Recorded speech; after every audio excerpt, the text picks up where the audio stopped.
जिंदाबाद जिंदाबाद।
ਮੈਂ ਤੁਸੀਂ ਖੜੇ ਰਹਿੰਦੇ ਹੋ ਤੁਹਾਡੇ ਸਾਰਿਆਂ ਦੇ ਗੱਲ ਪਿਆ ਮੈਂ ਉਹਨੂੰ ਅੱਗੇ ਗਿਆ ਕਿ ਸਰ ਇੱਥੋਂ ਨਿਕਲ ਜਾਓ ਭਾਜੀ ਉਹ ਪੁੱਤ ਰਹੇ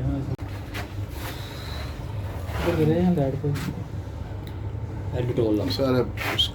ਅਸਲ ਨੰਬਰ ਕੀ ਹੈ ਅਜੇ ਸਾਹਿਬ ਨੰਬਰ ਕੀ ਤੁਹਾਡਾ 0302 ਨਹੀਂ ਬੈਲਟ ਨੰਬਰ ਬੇਟਾ 4696 4696 ਇੱਧਰ ਵੇਖਣਾ ਜ਼ਰਾ ਅਜਰ ਅਸੀਂ ਸਰ ਪੁਲਿਸ ਵਾਲੇ